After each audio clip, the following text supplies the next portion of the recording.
5,000 টাকা? আমার বেতনই তো 4,000 টাকা। 5,000 টাকা আমি কোথা থেকে জোগাড় করবো এখন? এই চুপ থাক তুই আগে আমাকে 5,000 টাকা দিবি, তারপর তুই বাঁচতে পারবি, নয়তো তোর জীবনটা পুরো আমি ধ্বংস করে ফেলবো। পুলাই কামটা করলো কি? ওর এত বড় সাহস, ওর আজকে খবর আছে। প্লিজ ম্যাডাম, আপনার কাছে আমি হাত জোড় করতেছি, আপনি এবারের মতো আমাকে মাফ করে দেন। এরকম ভুল আর কখনো করবো না। আরে এখানে কি হয়েছে? আরে আপনি চলে আসছেন, আপনি তো এতক্ষণ বুঝতে পারছেন ও কি ঝামেলাটা করছে। আরে স্যার এখানে কেন আসলো? হ্যাঁ, অন্যায় তো একটা করছে, দাঁড়ানোর খবর আছে। কিরে, সস কোথায়? কি সস? কি স্যার সসের জন্য আসছে? আরে হ্যাঁ, বার্গা দিয়ে গেছে কিন্তু সস দেয় নাই। কিরে, তোর সমস্যা কি? তুই সস কেন দিলি না আমাকে? তোর জন্য আবার আমাকে নিচে নামতে হয়েছে, এটাই তো তোর সার্ভিস। সস দিতেও তোরা ভুলে যাস। আরে আপনি কি বলেন? আপনি সসের জন্য নিচে নামছেন? ও যে আপনাকে খাবারটা ডেলিভারি করে দিয়ে গেছে, ওই খাবারটা কি ঠিক আছে? হ্যাঁ, খাবার তো ঠিক আছে, কেন? স্যার, ও যে আপনার কাছে খাবারটা ডেলিভারি করছে না, এই খাবারটা ও ডেলিভারি করার আগে এই খাবারটা ও খেয়ে নিছে। আর ভাই শুনেন, আমার কথা বিশ্বাস না হলে এই দেখেন, আমি ভিডিওটা করে রাখছি। দেখি তো। আরে হ্যাঁ, ও তো বার্গার খাচ্ছিল।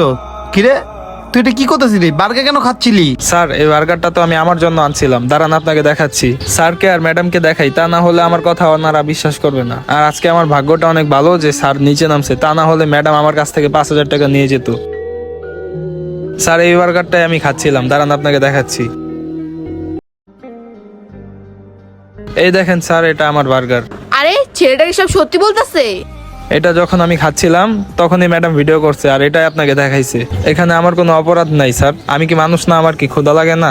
আপনার খাবারটা আপনাকে ডেলিভারি দিয়ে আমি চলে যাচ্ছিলাম, তখন আমি আমার খাবারটা খাইতে যাইছিলাম। তারপর ম্যাডাম আমাকে ডেকে উনি যে ভিডিওটা করছিল ওইটা দেখায় আমাকে ব্ল্যাকমেল করতেছিল স্যার। আর আমার কাছে উনি 5,000 টাকা দাবি করতেছিল। আমি গরিব মানুষ, আমি 5,000 টাকা কোথায় পাবো স্যার? ও আচ্ছা, এই ঘটনা। কি ব্যাপার ম্যাডাম? ও ওর বার্গার খাচ্ছিল আর আপনি ওর ভিডিও করে ওকে এখানে ব্ল্যাকমেল করছিলেন? ও গরিব দেখে কি আপনি ওকে এইভাবে ঠকাতে চাচ্ছিলেন? আপনি কি একটু বিবেকে বাঁচলো না? এখানে মুক্তির মতো দাঁড়ানো থেকে আপনি যে ওকে এতক্ষণ হ্যারাসমেন্ট করছেন না, ওর থেকে আপনি এখনই মাপ চাইবেন। তা না হলে কিন্তু আপনার খবর খারাপ আছে। আমার এখানে সিসি ক্যামেরা আছে, আপনি ওর সাথে যা যা করছেন সব ভিডিও হয়ে গেছে। আর এই ভিডিওটা আমি থানায় জমা দিয়ে দিব। সরি ভাইয়া, আসলে আমার অনেক বড় একটা ভুল হয়ে গেছে, আমি না বুঝে শুনে আপনার সাথে খারাপ ব্যবহার করছি। কোনো ব্যাপার না ম্যাডাম।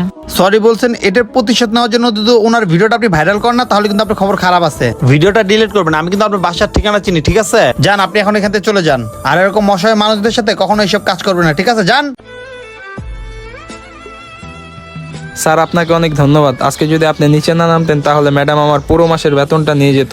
আর এটা কোনো ব্যাপার না, এটা তো আমার কর্তব্য ছিল। আর আমার সস কোথায়? সসের জন্য আমি এখানে আসছি। ঠিক আছে স্যার, দিচ্ছি।